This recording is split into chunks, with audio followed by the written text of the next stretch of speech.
दोस्तों, आप सबका हमारे एक नए वीडियो में बहुत बहुत स्वागत है। दोस्तों, रेलवे ने डिसाइड किया है कि उनके जो गेटमैन होंगे वो एक सर्विसमैन से भर्ती की जाएगी। तो इसी पर बात करने वाला हूं कि क्या जो रेलवे के गेटमैन हो जाएंगे वो एक सर्विसमैन यानी भूतपूर्व सैनिक हो जाएंगे। तो क्या रेलवे की जो वैकेंसी आती है जिसमें ग्रुप डी स्टाफ से हमारा रेलवे के गेटमैन बनते हैं, तो क्या वो उससे भर्ती प्रक्रिया नहीं होगी?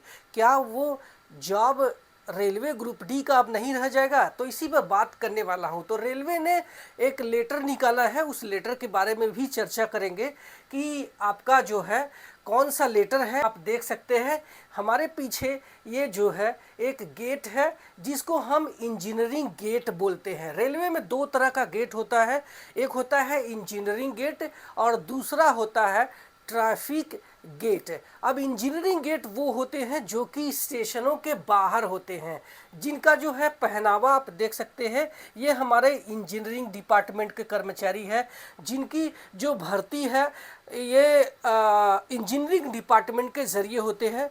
दूसरा एक होता है हमारा ट्रैफिक डिपार्टमेंट।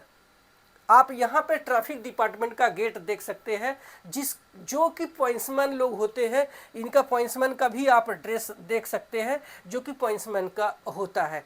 तो अब ये जो ट्रैफिक गेट होता है वो स्टेशनों के ही अंदर में होता है, यानी स्टेशन के जो बाह्यतम सिग्नल होते हैं उसके अंदर के जो भी गेट होगा, जो मैनेजमेंट होगा, वो स्टेशन का ही अंडर में होगा। और इसका जो गेटमैन होगा ये पॉइंट्समैन होगा, और इसको बोला जाएगा ट्रैफिक गेट, जो कि स्टेशन के अंदर में होता है। लेकिन जो एक सर्विसमैन की बात आ रही है, तो ये ट्रैफिक गेट पर इनकी भर्ती नहीं होगी, बल्कि उनकी जो भर्ती होगी ये आपका इंजीनियरिंग गेट पर भर्ती होगी, और वो भी कॉन्ट्रैक्ट बेस पर भर्ती होगी। तो देख लेते हैं, ये जो लेटर है आपके सामने है, आप देख सकते हैं 30 जून का हमारा लेटर है जो कि रेलवे बोर्ड का ऑफिशियल लेटर है। यहाँ पे सब्जेक्ट में भी आप देख सकते हैं जो हमारे सभी जनरल मैनेजर को रेलवे बोर्ड ने लेटर भेजा है। जो हमारा सब्जेक्ट है आप देख सकते हैं, इंगेजमेंट ऑफ एक्स सर्विसमैन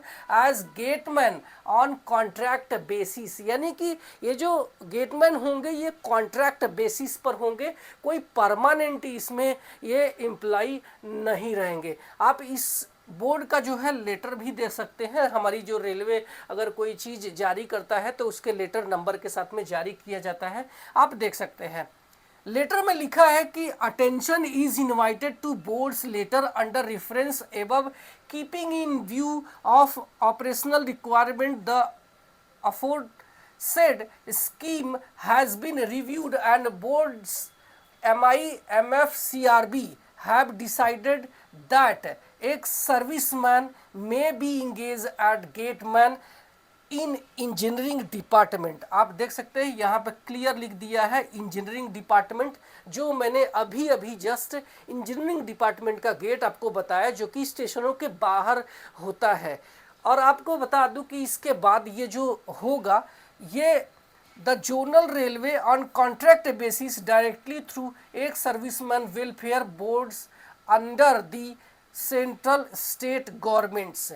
कितने पोस्ट है यहाँ पे इन्होंने क्लियर दे दिया है। तो आप देख सकते हैं कि total number such engagement ex serviceman as gateman in engineering department on contract basis will be limited to 7,220 post यहाँ पे देखने को मिल रहा है, जो कि 7,220 पोस्ट है। तो ये काफ़ी मतलब खुशखबरी हो सकता है एक सर्विसमैन के लिए, जिनके लिए बहुत ज़्यादा अपॉर्चुनिटी है, जो कि डायरेक्ट कॉन्ट्रैक्ट बेसिस पर ही लग जाना है।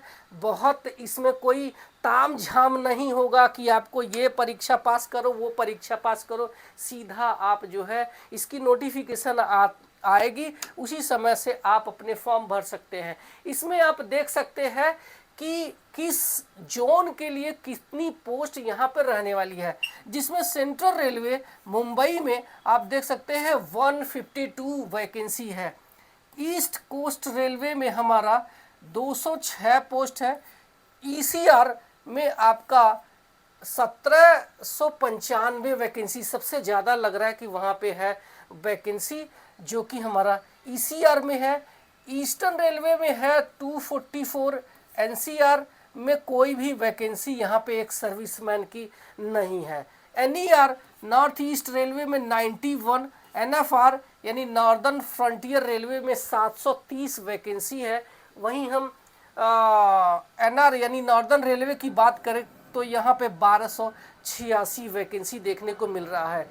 इसके बाद एनडब्ल्यूआर की बात करें तो 446, साउथ सेंट्रल रेलवे में 266, एसईसीआर बिलासपुर में भी कोई भी वैकेंसी यहाँ पे नहीं है।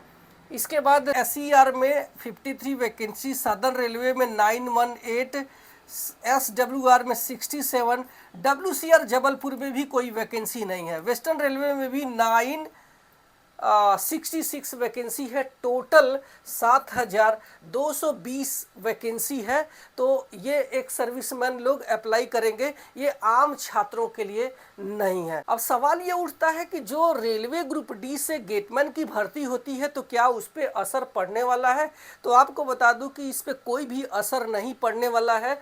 ये जो एक सर्विसमैन की पोस्टिंग होती है रेलवे गेटमैन के रूप में, ये एक कॉन्ट्रैक्ट बेस पर भर्ती होता है, ये परमानेंट नहीं होते हैं। जैसे ही हमारे रेलवे ग्रुप डी का स्टाफ आ जाएगा, अभी आप देख सकते हैं उसकी भर्ती प्रक्रिया बहुत दिनों से लंबित है, अभी भी फिजिकल होना बाकी है। और उसके बाद जो हमारे स्टाफ है वो भर्ती होंगे, और जब भर्ती होंगे तो उसके बाद ही ये हमें गेटमैन के रूप में देखने को मिल सकते हैं। अब सवाल ये उठता है कि अगर आप आरआरबी का एग्ज़ाम दे रहे हैं तो आप कैसे इस गेटमैन के रूप में भर्ती होंगे? तो आपको बता दूं कि अगर आपने इंजीनियरिंग डिपार्टमेंट में जाते हैं, जिसको बोलते हैं ट्रैक मेंटेनर ग्रेड 4, तो आपको ये इंजीनियरिंग डिपार्टमेंट के गेटमैन के रूप में आपको दिया जा सकता है। एसएससी यानी हमारे सीनियर सेक्शन इंजीनियर लोग आपकी ड्यूटी गेटमैन के रूप में लगाते हैं, जो कि इंजीनियरिंग डिपार्टमेंट यानी स्टेशनों के बाहर जंगल में ही होता है।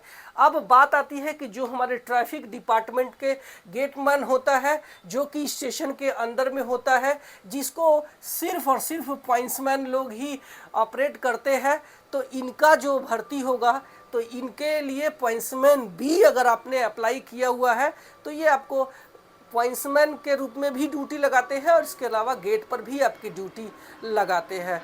तो आशा है कि सारी चीज़ें आपको समझ में आ गई होगी। Thank you so much.